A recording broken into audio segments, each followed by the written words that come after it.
Welcome back. Social connection is very important to combating loneliness and isolation. But in order to create meaningful connections, there needs to be a strong community with proper resources and programs. There's also a lot of talk these days about physically designing communities to promote social connections. Sophia. Well, in our pathway, the pathway is not a physical pathway, but it's a way to connect people to the programs in their communities. So we do an asset map. We learn about what the community looks like, what it has to offer, and then we co-design with the person that is feeling lonely about the things that matter to them. So then they can be appropriately placed with those programs. So it's not so much as a physical design, but understanding the resources around. We've been thinking a lot about how we can enhance places like high-rise buildings that have a large proportion of older adults living in them, bringing supports on site and into the building to help with some of these issues around how do we navigate the healthcare system. I think I might need home care. How do I go about accessing it? You know, I notice a neighbor seems to be doing unwell. How can I help them? We need everybody involved in this solution. We need the medical community. I think the work that Sophia is doing is amazing. I think we need government on board. We need education. We need workplaces. We need everybody involved in this solution because the speed with which we need to start taking action, but we need dollars invested in addressing this crisis that we're facing because we've got it in many other aspects and traditional aspects, which is very crisis oriented. But I think as the doctor mentioned earlier, it's really about swimming upstream and saying, how can we prevent people getting to the crisis of being lonely or disconnected? Because waiting till people are sick before we try to help them just doesn't seem to make sense. There's this whole idea that's springing up about 15-minute cities or 15-minute communities. And the idea is that you live in a place where basically you can get to everything you need in 15 minutes. What about that? I think we see this, especially in Europe. I think Paris has committed to being a 15-minute city, and a lot of it is also in Paris because of gasoline and because of greenhouse gases, but it also benefits the community in general. When you have your baker within a walking distance, your hairdresser, everything in walking distance, it creates a sense of a village, and that's what I think people crave. I think it's a good idea, but it's not accessible to everybody. So the people that are most at risk are living on the outskirts and they're isolated physically from services.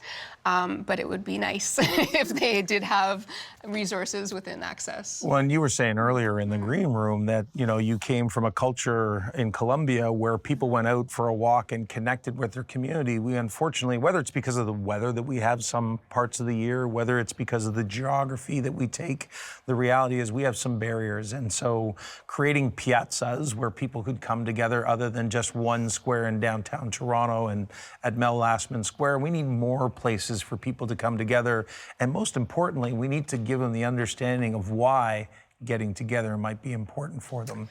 I think I mentioned this in the green room, and I live St. Clair West and Bathurst and have lived through very bad times there, you know, when they were building the right-of-way and dozens of businesses went under, and now it's thriving again. And you go up to a cafe and you see the demos that are most at risk if you're there during the day, like new moms with their babies and older people, and they're all together, and it does shift around, and suddenly there's another bakery and everybody's all excited, and you know, it just seems like, and there are all these, rather than, you know, some big grocery chain, there are all these, you know, small businesses. You can go to the butcher and you can go to the fish store.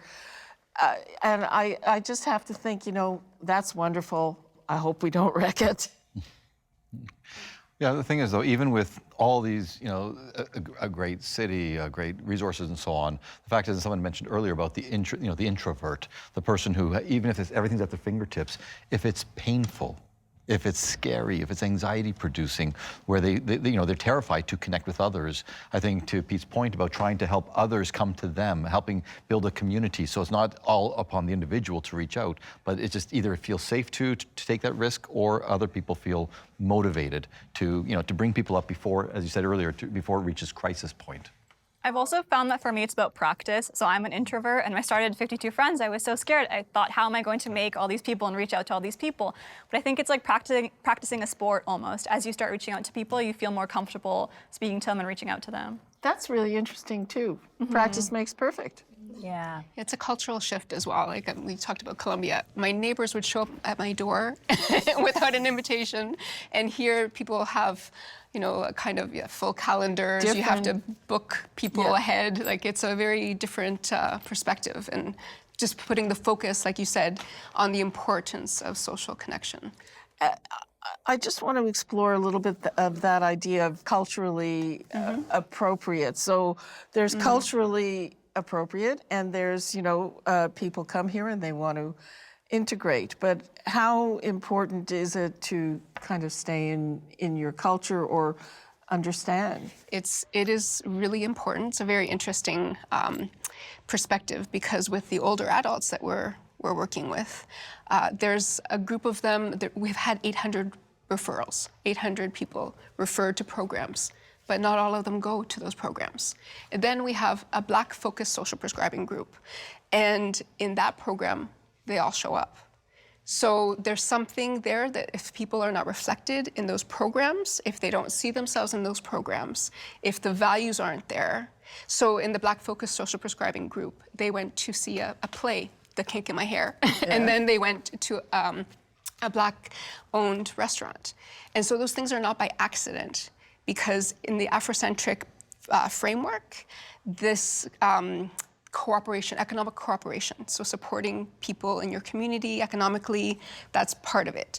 And talking, connecting the unity is part of it as well. So those things are very important for people. When we come back, final thoughts from our panelists. That's next.